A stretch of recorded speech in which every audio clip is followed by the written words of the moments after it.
Price the Lord. Hallelujah. യേശുവേ നന്ദി, യേശുവേ സ്തോത്രം. പ്രിയപ്പെട്ടവരെ, യോഹന്നാൻ്റെ സുവിശേഷം 20-ാം അധ്യായം 19 മുതൽ 29 വരെയുള്ള തിരുവചനങ്ങളുടെ പ്രധാന ഭാഗമാണ് നമ്മൾ ഈ നിമിഷങ്ങളിൽ ധ്യാനിക്കാനായിട്ട് പോകുന്നത്. നമ്മൾ യോഹന്നാൻ്റെ സുവിശേഷം 20-ാം അധ്യായം 19-ാം തിരുവചനത്തിൽ ഇങ്ങനെ വായിക്കും: ആഴ്ചയുടെ ആദ്യ ദിവസമായ അന്ന് വൈകിട്ട് ശിഷ്യന്മാർ യഹൂദരെ ഭയന്ന് കതകടച്ചിരിക്കുകയായിരുന്നു. ആഴ്ചയുടെ ആദ്യ ദിവസമായ അന്ന് വൈകിട്ട്. നമ്മൾ യോഹന്നാന്റെ സുവിശേഷം 20-ാം അധ്യായം 1 മുതലുള്ള വചനം വായിക്കുമ്പോൾ ആഴ്ചയുടെ 1-ാം ദിവസം അതിരാവിലെ സൂര്യൻ ഉദിക്കുന്നതിന് മുമ്പേ മഗ്ദലന മറിയം യേശുവിനെ അടക്കിയ കല്ലറടുക്കിലേക്ക് ചെന്നു. അവിടെ യേശുവിനെ അടക്കിയ സ്ഥലത്ത് യേശുവിനെ കാണുന്നില്ല. മഗ്ദലന മറിയത്തിന് മനസ്സിലായി. മഗ്ദലന മറിയത്തോട് യേശു ഉയർത്തെഴുന്നേറ്റു എന്ന കാര്യം മനസ്സിലാക്കാൻ സാധിച്ചു. എന്നിട്ട് ബുദ്ധനായ കർത്താവ് മഗ്ദലന മറിയത്തോട് സംസാരിച്ചു. അവളോട് പറഞ്ഞു, നീ പോയി പത്രോസിനോടും മറ്റു ശിഷ്യരോടും ഈ കാര്യത്തെക്കുറിച്ച് പറയുക. അപ്പോൾ പ്രിയപ്പെട്ടവരെ, യേശു ഉയർത്തെഴുന്നേറ്റു എന്നതായ കാര്യം മഗ്ദലന മറിയത്തിലൂടെ പത്രോസിനും ശിഷ്യന്മാർക്കും മനസ്സിലായി. പത്രോസിനും ശിഷ്യന്മാർക്കും മനസ്സിലായെങ്കിലും ആ മനസ്സിലായ കാര്യത്തിൽ അവർ പൂർണ്ണമായും വിശ്വസിച്ചില്ല, അല്ലെങ്കിൽ അവർക്ക് ബോധ്യപ്പെട്ടില്ല. അതുകൊണ്ടാണ് ദൈവത്തിന്റെ വചനത്തിൽ ഇങ്ങനെ പറഞ്ഞിരിക്കുന്നത്, അന്ന് വൈകുന്നേരം എന്ന് പറഞ്ഞാൽ അതിരാവിലെ യേശു ഉയർത്തെഴുന്നേറ്റു എന്നുള്ള കാര്യം അറിഞ്ഞിട്ടും അറിഞ്ഞ കാര്യത്തിൽ ഉറപ്പില്ലാതെ എന്തു ചെയ്തു? ഈ പത്രോസും ശിഷ്യന്മാരും യഹൂദരോടുള്ള ഭയം നിമിത്തം കതകടച്ചിരിക്കുകയായിരുന്നു. സത്യത്തിൽ അവര് ഭയപ്പെടാൻ പാടില്ല. കാരണം യേശുക്രിസ്തു ഈ ലോകത്തിലേക്ക് വന്നതും യേശു സാക്ഷ്യം വഹിച്ചതും അവിടുന്ന് ഏറ്റവും കൂടുതൽ മനുഷ്യരോട് പറഞ്ഞതും ഭയപ്പെടേണ്ട എന്നുള്ള കാര്യമാണ്. പ്രിയപ്പെട്ടവരെ, ഉൽപ്പത്തി മുതൽ വെളിപാട് വരെ നമ്മൾ ബൈബിൾ വായിച്ചു കഴിഞ്ഞാൽ ബൈബിളിൽ ഏറ്റവും കൂടുതൽ രേഖപ്പെടുത്തിയിരിക്കുന്ന ഒരു വാക്ക് ഭയപ്പെടേണ്ട എന്നുള്ള വാക്കാണ്. ഞാൻ നിന്റെ കൂടെയുണ്ട് എന്നുള്ള വാക്കാണ്. പഴയ നിയമത്തിലും പുതിയ നിയമത്തിലും രണ്ടും കൂടെ പരിശോധിക്കുമ്പോൾ ഏതാണ്ട് 365 പ്രാവശ്യം ഭയപ്പെടേണ്ട എന്ന വാക്ക് ബൈബിൾ ഉപയോഗിച്ചിട്ടുണ്ട് എന്ന് പറയുന്നു. പ്രിയപ്പെട്ടവരെ, ആർക്കാണ് ഭയമുണ്ടാകുന്നത്? അഭയമില്ലാത്തവനാണ് ഭയമുണ്ടാകുന്നത്. എന്താ ദൈവം പറഞ്ഞിരുന്നത്? ഞാനാണ് നിന്റെ അഭയം.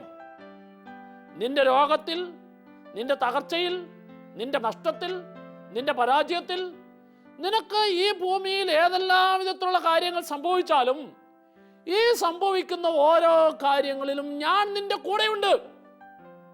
മനസ്സിലാക്ക്, സ്വർഗത്തിൽ നിന്ന് ദൈവം ഭയപ്പെടേണ്ട, ഞാൻ കൂടെയുണ്ട് എന്ന് എത്ര അരുളി ചെയ്തിട്ടും മനുഷ്യർക്ക് മനസ്സിലാകാത്തത് കൊണ്ട് മനസ്സിലാകാത്ത മനുഷ്യർക്ക് മനസ്സിലാക്കി കൊടുക്കാൻ വേണ്ടിയാണ് ദൈവത്തിന്റെ പുത്രനായ യേശുക്രിസ്തു മനുഷ്യന്റെ രൂപം സ്വീകരിച്ചത്. ഈ മനുഷ്യന്റെ രൂപം സ്വീകരിച്ച യേശുക്രിസ്തു മനുഷ്യരുടെ കൂടെ നടന്നപ്പോൾ അവിടുന്ന് പറഞ്ഞതും പഠിപ്പിച്ചതും മനസ്സിലാക്കി കൊടുത്തതും ധൈര്യമായിരിക്കുക എന്നുള്ളതാണ്. നിന്നിൽ ഭയം വേണ്ട എന്നുള്ളതാണ്. എന്നിട്ടും എന്താ ഈ ശിഷ്യന്മാര് ചെയ്തത്?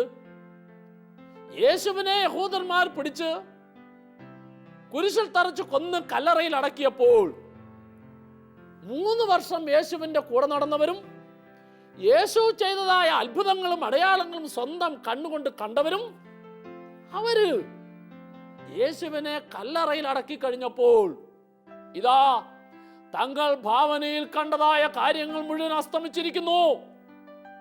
തങ്ങൾ ആ യേശു എന്ന് പറയുന്നതായ ഗുരുവിന്റെ കൂടെ നടന്നിട്ട് വലിയ വലിയ കാര്യങ്ങൾ കിട്ടുമെന്ന് ചിന്തിച്ചിട്ട് ആ ചിന്തിച്ച കാര്യങ്ങൾ മുഴുവൻ ഇതാ അസ്തമിച്ചിരിക്കുന്നു. ചിന്തിച്ച കാര്യങ്ങളെല്ലാം ഇതാ ഒന്നുമില്ലാത്ത അവസ്ഥയിലേക്കായിരിക്കുന്നു. ഇനി ഇപ്പോൾ യഹൂദന്മാർ എന്താ ചെയ്യാൻ പോകുന്നത്? അവര് ഗുരുവിനെ പിടിച്ച് കുരിശിൽ തറച്ച് കൊന്നു കല്ലറയിൽ അടക്കിയെങ്കിൽ ഇനി അവരുടെ അടുത്ത ലക്ഷ്യം ഞങ്ങൾ ഓരോരുത്തരും ആയിരിക്കും എന്ന് പത്രോസും സഹശിഷ്യന്മാരും ചിന്തിച്ചത് കൊണ്ടാണ് അവർ ഭയപ്പെട്ട് കതകടച്ചിരിക്കാൻ കാരണം. സത്യത്തിൽ അവർ ഭയപ്പെടേണ്ട കാര്യമില്ല. പിന്നെ എന്തുകൊണ്ട് ഭയപ്പെട്ടു? ഭയപ്പെടാൻ കാരണം മർക്കോസിന്റെ സുവിശേഷം 12-ാം അധ്യായം 24-ാം തിരുവചനം. നിങ്ങൾ വിശുദ്ധ ലിഖിതമോ ദൈവത്തിന്റെ ശക്തിയോ അറിയാത്തത് കൊണ്ടല്ലേ തെറ്റുപറ്റുന്നത്? വിശുദ്ധ ലിഖിതമോ ദൈവത്തിന്റെ ശക്തിയോ അറിയാത്തത് കൊണ്ടല്ലേ നിങ്ങൾ ഭയപ്പെടുന്നത്? വിശുദ്ധ ലിഖിതമോ ദൈവത്തിന്റെ ശക്തിയോ അറിയാത്തത് കൊണ്ടല്ലേ നിങ്ങൾ നിരാശപ്പെടുന്നത്?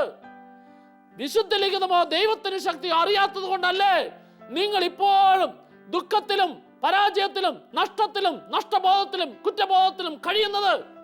അപ്പോൾ ഒരു വ്യക്തിക്ക് ധൈര്യം വേണമെങ്കിൽ, ഒരു വ്യക്തിക്ക് സന്തോഷം വേണമെങ്കിൽ, ഒരു വ്യക്തിക്ക് സമാധാനം വേണമെങ്കിൽ, ഒരു വ്യക്തിക്ക് ആനന്ദിക്കാൻ സാധിക്കണമെങ്കിൽ വിശുദ്ധ ലിഖിതം തിരിച്ചറിയണം. ദൈവത്തിന് ശക്തി തിരിച്ചറിയണം. എന്താ ദൈവത്തിന് ശക്തി? എന്താ വിശുദ്ധ ലിഖിതം? ഞാൻ എപ്പോഴും നിന്റെ കൂടെ ഉണ്ട്. നിന്റെ കൂടെയുള്ള ഞാൻ ഈ ലോകത്തിന്റെ ഏതൊരു ശക്തിയെക്കാളും അതീതനാണ്.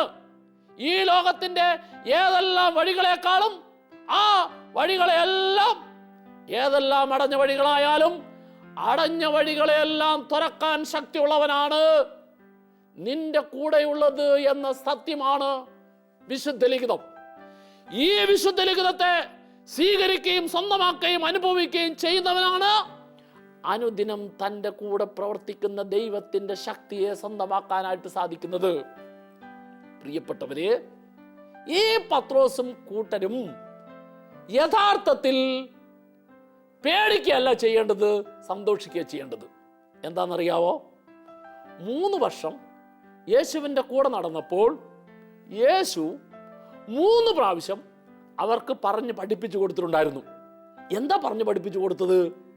മർക്കോസിന്റെ സുവിശേഷം 8-ാം അധ്യായം 31-ാം തിരുവചനം. മർക്കോസിന്റെ സുവിശേഷം 9-ാം അധ്യായം 30-31 തിരുവചനം. മർക്കോസിന്റെ സുവിശേഷം 10-ാം അധ്യായം 32 തിരുവചനം. അവിടെ 3 സ്ഥലത്തും ഈശോ 3 പ്രാവശ്യം പറഞ്ഞു കൊടുത്തു, മനുഷ്യപുത്രൻ മനുഷ്യരുടെ കൈകളിൽ ഏൽപ്പിക്കപ്പെടും. അവർ അവിടുത്തെ പിടിക്കും, ബന്ധിക്കും, മുഖത്ത് തുപ്പും, കുരിശിൽ തറച്ചു കൊല്ലും, കല്ലറയിൽ അടക്കും. തീർന്നില്ല. എപ്പോഴെല്ലാം യേശു ഈ പീഡാസഹനത്തെ കുറിച്ചും കുരിശുമരണത്തെ കുറിച്ചും പറഞ്ഞതെല്ലാം അവസാനിപ്പിച്ചത് 3-ാം ദിവസം അവൻ ഉയർത്തെഴുന്നേൽക്കും. യേശു എപ്പോഴെല്ലാം പറഞ്ഞപ്പോഴെല്ലാം ഇത് അവസാനിപ്പിച്ചത് 3-ാം ദിവസം ഉയർത്തെഴുന്നേൽക്കുമെന്നാണ്. അപ്പോൾ ഈ വിശുദ്ധ ലിഖിതത്തെ പ്രഘോഷിച്ച യേശു ക്രിസ്തു, ദൈവത്തിന്റെ ശക്തി, ഈ ശക്തിയെ യേശുവിന്റെ ശിഷ്യന്മാർ മനസ്സിലാക്കിയിരുന്നുവെങ്കിൽ ദുഃഖ വെള്ളിയാഴ്ച യേശുവിനെ യഹൂദന്മാര് കുരിശിൽ തറച്ച് കൊന്നു, കല്ലറയിൽ അടക്കി. 1-ാം ദിവസം, 2-ാം ദിവസം ശനി, 3-ാം ദിവസം ഞായർ. ഇതാ ഇന്ന് യേശു പറഞ്ഞതുപോലെ 3-ാം ദിവസം ഉയർത്തെഴുന്നേൽക്കുമെന്ന് അവൻ പറഞ്ഞതുപോലെ ഇന്ന് തങ്ങളുടെ ഗുരു വരുമെന്ന് കരുതി അവർ സത്യത്തിൽ സന്തോഷിക്കേണ്ടതായിരുന്നു. എന്നാൽ ഈ സത്യം അറിയാത്തത് കൊണ്ട് അവർ എന്ത് ചെയ്തു? അവർ കതകടച്ച് ഭയപ്പെട്ടു, പേടിച്ച് മുറിക്കാത്തിരുന്നു. യേശുവിന് മനസ്സിലായി, കഴിഞ്ഞ നാളുകളിൽ ഞാൻ എന്തോരം ഇവർക്ക് പറഞ്ഞ് മനസ്സിലാക്കി കൊടുത്തൊന്നും അവർ ഗ്രഹിക്കുന്നില്ല. അതുകൊണ്ട് യേശു കതകിനിട്ട് മുട്ടിയില്ല. കതകിനിട്ട് മുട്ടിയായിരുന്നുവെങ്കിൽ ഒരിക്കലും തങ്ങളുടെ ഗുരു ഉദ്ധിതനായ കർത്താവാണ് വന്ന് പുറത്തു നിന്ന് മുട്ടുന്നത് എന്ന് അവരൊരിക്കലും ചിന്തിക്കില്ല. വാതിലിട്ട് മുട്ടിയിരുന്നുവെങ്കിൽ ആ മുട്ടൽ കേട്ടിട്ട് തന്നെ അകത്തുള്ളായിരുന്ന ശിഷ്യന്മാരിൽ പലരും പേടിച്ച് യഹൂദനാണ് പിടിക്കാൻ വരുന്നത് എന്ന് കരുതി അവിടെ തന്നെ ഭയപ്പെട്ട് മരിച്ചു പോകേണ്ടതാണ്. അതുകൊണ്ട് യേശു എന്ത് ചെയ്തു? യേശു കതകിട്ട് മുട്ടിയില്ല. പ്രിയപ്പെട്ടവരെ, മുറിക്കുള്ളിൽ കതകടച്ച് ഭയപ്പെട്ടിരുന്ന ശിഷ്യന്മാരുടെ മുമ്പിൽ ഉദ്ധിതനായ കർത്താവ് പ്രത്യക്ഷപ്പെട്ടിട്ട് പറഞ്ഞു, നിങ്ങൾക്ക് സമാധാനം. Price the Lord. സമാധാനമില്ലാതിരുന്ന അവർക്ക് യേശുക്രിസ്തു സമാധാനം കൊടുത്തു.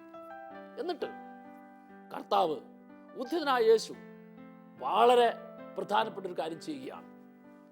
അന്ന് വരെ ലോകത്തിലായിരുന്ന അവർക്ക് ലോകത്തിന്റെ ശക്തിയെ, ലോകത്തിന്റെ എതിർപ്പുകളെ അതിജീവിക്കാൻ ഇനി ഒരിക്കലും എൻ്റെ ശിഷ്യന്മാർ ലോകത്തിന്റെ ശക്തിയെ പേടിക്കാൻ പാടില്ല.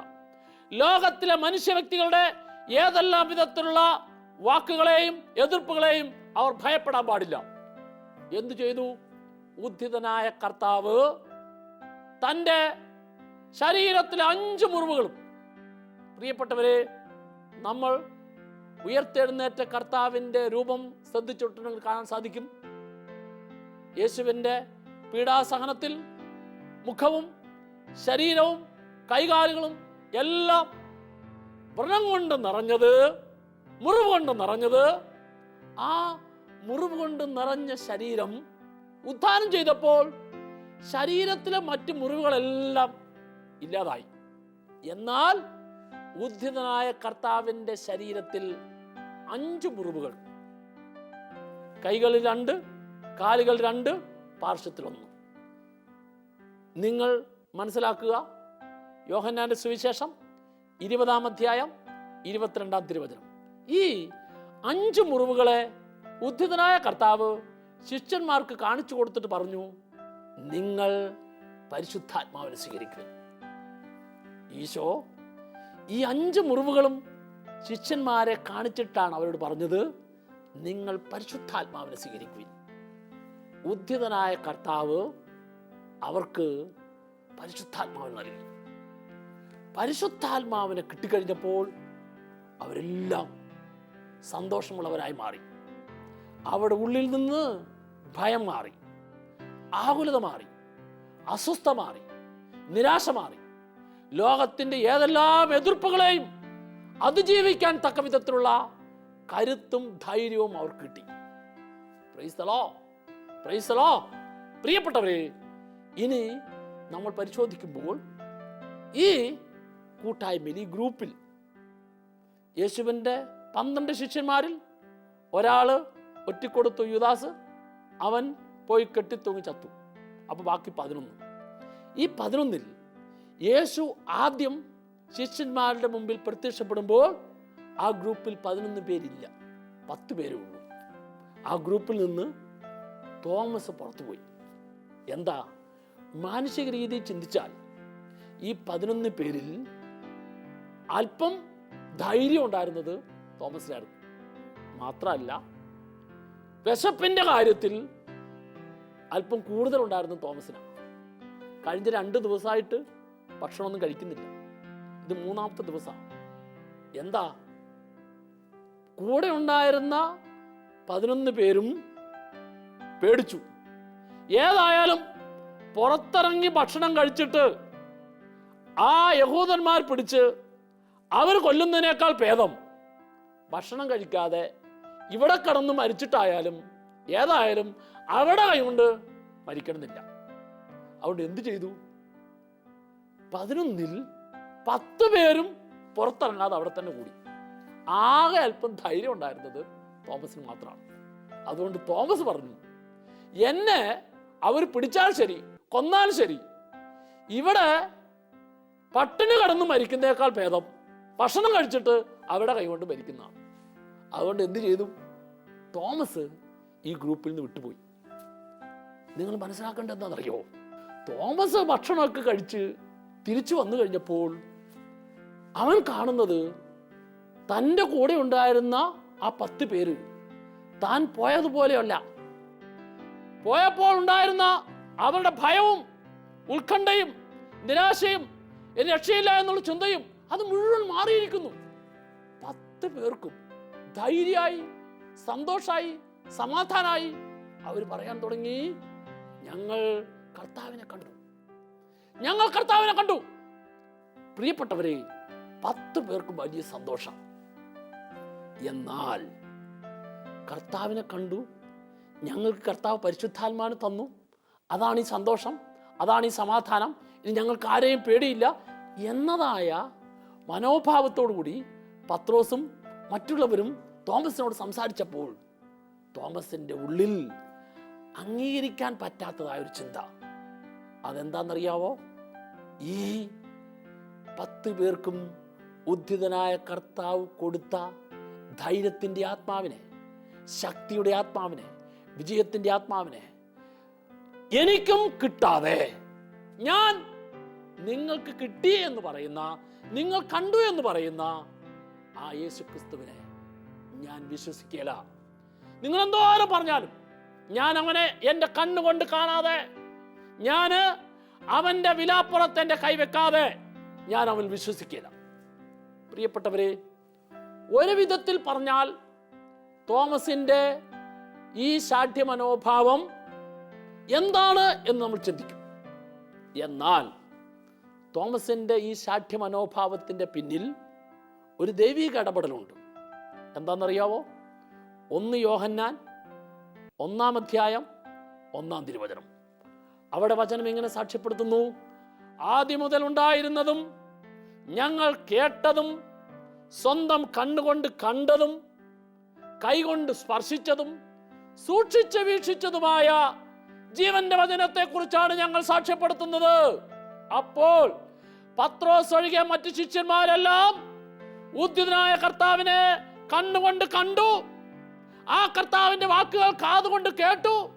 അവർ ഉദ്ധിതനായ കർത്താവിനെ സ്പർശിച്ച് ആ സ്പർശനത്തിലൂടെ യേശുവിന്റെ സ്നേഹത്തിന്റെ മാധുര്യം, ഉദ്ധിതനായ കർത്താവിന്റെ സ്നേഹത്തിന്റെ ചൈതന്യം തന്റെ കൂടെ ഉണ്ടായിരുന്ന ബാക്കിയുള്ളവർ മുഴുവൻ അനുഭവിച്ചു. അപ്പോൾ എന്താ?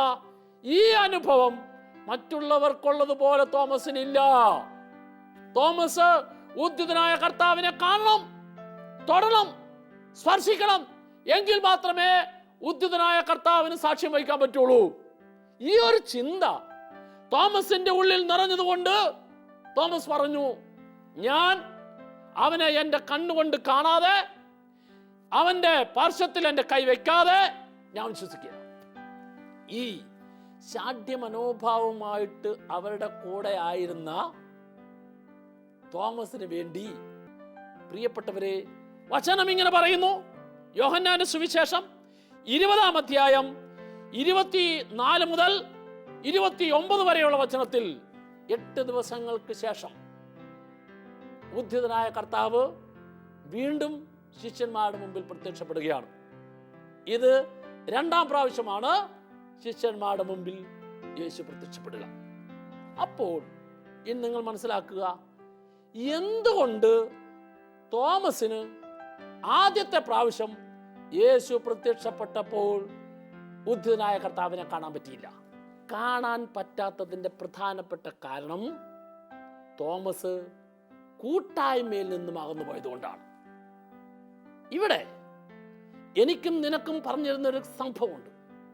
ആരെല്ലാമാണോ ഈ ലോകത്തിന്റെ വഴികളിലും ഈ ലോകത്തിന്റെ സുഖങ്ങളിലും ഈ ലോകത്തിന്റെ താല്പര്യങ്ങളിലും പെട്ട് കൂട്ടായ്മയിൽ നിന്ന് അകലുന്നത്, കൂട്ടായ്മയിൽ നിന്ന് അകന്നു കഴിയുന്ന ഓരോ വ്യക്തിക്കും ഉദ്ധിതനായ കർത്താവിന്റെ സ്നേഹത്തിന്റെ ചൈതന്യത്തെ അനുഭവിക്കാൻ പറ്റുകയില്ല. കൂട്ടായ്മയിൽ നിന്ന് അകന്നു കഴിയുന്ന വ്യക്തികൾക്ക് ഉദ്ധിതനായ കർത്താവ് തരുന്ന സന്തോഷവും സമാധാനവും പരിശുദ്ധാത്മാവിന്റെ നിറവും സ്വന്തമാക്കാൻ സാധിക്കില്ല.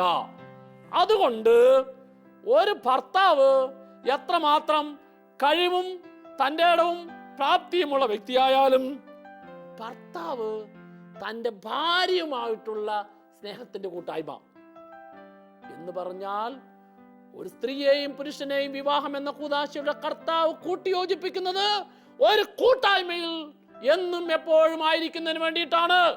അതിനാൽ കർത്താവ് തന്നിരിക്കുന്ന ജീവിത പങ്കാളിയിൽ ഏതെല്ലാം കുറവുകളും പോരായ്മകളും ഉണ്ടെങ്കിലും ബലഹീനതകളും ഉണ്ടെങ്കിലും ആ കുറവുകളും പോരായ്മകളും മനസ്സിലാക്കി തനിക്ക് കർത്താവ് തന്നിരിക്കുന്ന ജീവിത പങ്കാളിയുമായി ചേർന്ന് നിന്ന് ദൈവത്തിന്റെ മുമ്പിൽ കരമുയർത്തിയാല്, ചേർന്ന് നിന്ന് കുടുംബജീവിതത്തിലെ ഒരു കാര്യത്തിന് തീരുമാനമെടുത്തെങ്കിൽ, അങ്ങനെ ചേർന്ന് നിന്ന് കുടുംബജീവിതത്തിലെ ഓരോ കാര്യങ്ങളും പ്രവർത്തിച്ചെങ്കിൽ മാത്രമേ അവിടെ കൂട്ടായ്മയിൽ ഇറങ്ങി വരുന്ന, കൂട്ടായ്മയിൽ പ്രവർത്തിക്കുന്ന ദൈവത്തിന്റെ അത്ഭുതകരമായ ഇടപെടൽ ആ ഭാര്യയിലും ഭർത്താവിലും ഉണ്ടാവുകയുള്ളൂ.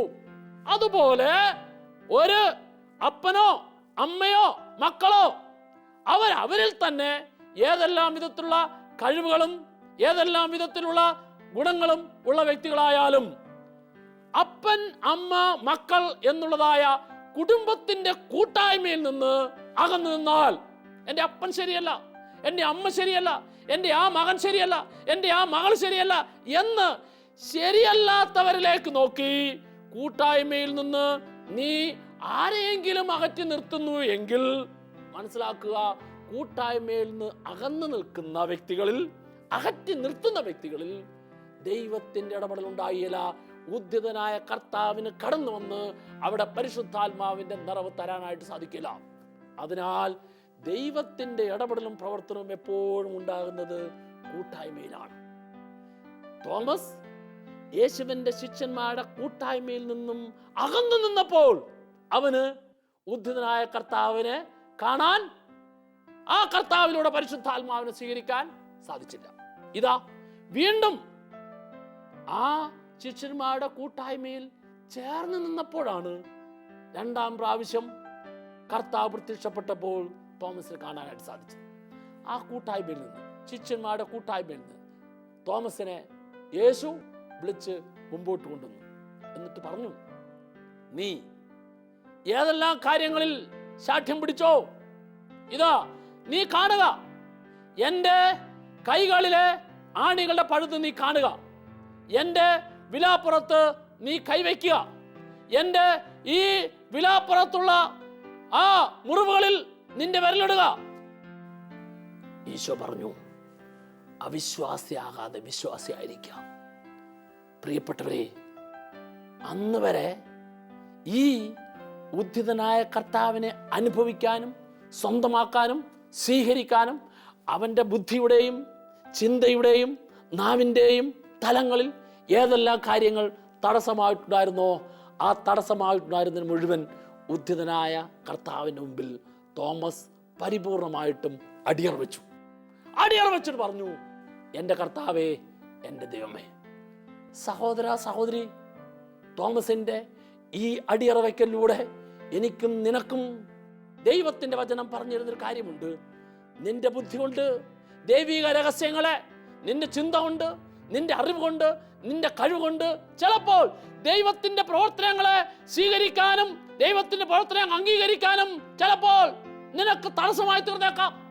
നിന്റെ ബുദ്ധി, നിന്റെ ചിന്ത, നീ ചെയ്യുന്ന ചില ജോലികൾ, നീ ചെയ്യുന്ന ചില പ്രവർത്തികൾ, അതിൽ നിന്നുകൊണ്ട് നീ പറയുന്നു, ഇങ്ങനെ ഒരു ദൈവത്തെ വിശ്വസിക്കാൻ, ഇങ്ങനെയുള്ള ഒരു ദൈവത്തിനോട് പ്രവർത്തിക്കാൻ എനിക്ക് സാധിക്കുന്നില്ല. ഓർക്കുക, സത്യദൈവത്തിൽ വിശ്വസിക്കാനും സത്യദൈവത്തിന്റെ സത്യമായ കാര്യങ്ങളെ ഏറ്റുപറയാനും സ്വന്തമാക്കാനും നിന്റെ ബുദ്ധിയുടെയും ചിന്തയുടെയും തലത്തിൽ ഏതെല്ലാം കാര്യങ്ങളാണോ തടസ്സമായിട്ടുള്ളതിന് അതിനെ മുഴുവൻ തോമസിനെ പോലെ അടിയർ വെച്ചിട്ട് എൻ്റെ കർത്താവേ, എൻ്റെ ദൈവമേ എന്ന് ഏറ്റുപറയാൻ തക്ക വിധത്തിലുള്ള ഒരു മനസ്സ്, ഒരു മനോഭാവം നിന്റെ ജീവിതത്തിൽ ഉണ്ടായെങ്കിൽ മാത്രമേ ഉദ്ധിതനായ കർത്താവിൻ്റെ ചൈതന്യം ഒരു ശക്തിയായി, ഒരു അനുഗ്രഹമായി, ഒരു അഭിഷേകമായി നിന്റെ ജീവിതത്തിൽ നിറയുകയുള്ളൂ എന്ന് നിങ്ങൾ മനസ്സിലാക്കുക. തോമസിൽ ഈശോ പരിശുദ്ധാത്മാവിനെ നൽകിയിട്ട് പറഞ്ഞു, യോഹന്നാന്റെ സുവിശേഷം 20-ാം അധ്യായം 28-ാം തിരുവചനം, നീ എന്നെ കണ്ടതുകൊണ്ട് വിശ്വസിച്ചു, കാണാതിരുന്നിട്ടും വിശ്വസിക്കുന്നവർ ഭാഗ്യവാന്മാർ. പ്രിയപ്പെട്ടവരെ, യോഹന്നാന്റെ സുവിശേഷത്തിലെ 20-ാം അധ്യായത്തിന്റെ 29-ാം തിരുവചനം, നീ എന്നെ കണ്ടതുകൊണ്ട് വിശ്വസിച്ചു, കാണാതിരുന്നിട്ടും വിശ്വസിക്കുന്നവർ ഭാഗ്യവാന്മാർ. എങ്കിൽ മനസ്സിലാക്കൂ, തോമസിനേക്കാൾ ഭാഗ്യമുള്ള വ്യക്തികളായി നമ്മൾ ഓരോരുത്തരും മാറണമെന്ന് കർത്താവ് ആഗ്രഹിക്കുന്നു. എങ്ങനെയാ? നിന്റെ നഗ്നമായ നേത്രം കൊണ്ട് ചിലപ്പോൾ നീ ഉദ്ധിതനായ കർത്താവിനെ കണ്ടു കാണുകയില്ല. നിന്റെ സ്പർശന സുഖം കൊണ്ട് ഈ കരങ്ങളാൽ കർത്താവിൻ്റെ ശരീരത്തെ നീ തൊട്ട് കാണുകയില്ല. എന്നാൽ ഇതിലധികമായി വിശ്വാസത്തിന്റെ കണ്ണുകളും വിശ്വാസത്തിന്റെ കരങ്ങളും വിശ്വാസത്തിന്റെ ജീവിതവുമായി ഉദ്ധിതനായ കർത്താവിനെ നിന്റെ കണ്ണിന്റെ ഉള്ളിലേക്ക്, നിന്റെ ജീവിതത്തിന്റെ ഓരോ മേഖലകളിലേക്കും നീ സ്വീകരിക്കുമ്പോൾ, അങ്ങനെ സ്വീകരിക്കുന്ന നിന്നെ കർത്താവ് ആശീർവദിച്ചിട്ട് പറയുന്നു, കാണാതിരുന്നിട്ടും വിശ്വസിക്കുന്നവർ ഭാഗ്യവാന്മാർ. പ്രിയപ്പെട്ടവരെ, ഈ ഭാഗ്യം നമ്മുടെ ഓരോരുത്തരുടെയും ജീവിതത്തിൽ അനുദിനം സ്വീകരിക്കാനും സ്വന്തമാക്കാനും സാധിക്കണം. ഈ സാധിക്കുന്നതാണ് നമ്മുടെ ജീവിതത്തിൽ ഓരോ നിമിഷവും പരിശുദ്ധാത്മാവിൻ്റെ നിറവും ആത്മാവിൻ്റെ പ്രവർത്തനവും ഉണ്ടാകുവാൻ കാരണമായിത്തീരുന്നത്. നമുക്ക് ഇതിനു വേണ്ടി കർത്താവിനോട് പ്രാർത്ഥിക്കാം. ഒരു നിമിഷം കരങ്ങൾ കൂപ്പി കണ്ണുകളടച്ച്, കർത്താവേ, ഞങ്ങളുടെ വിശ്വാസം നിന്നെ പ്രഘോഷിക്കുന്ന, നിനക്ക് വേണ്ടി ജീവിക്കുന്ന വിശ്വാസമായി മാറണം. നീ എന്നെ കണ്ടതുകൊണ്ട് വിശ്വസിച്ചു, കാണാതിരുന്നിട്ടും വിശ്വസിക്കുന്നവർ ഭാഗ്യവാന്മാർ. ഈ ഭാഗ്യം സ്വീകരിച്ച് സ്വന്തമാക്കി ഈ ഭാഗ്യത്തിന് സാക്ഷ്യം വഹിക്കുവാൻ ഞങ്ങളെ ഓരോരുത്തരെയും ശക്തിപ്പെടുത്തണമേ. യേശുവേ നന്ദി, യേശുവേ സ്തോത്രം. Praise the Lord.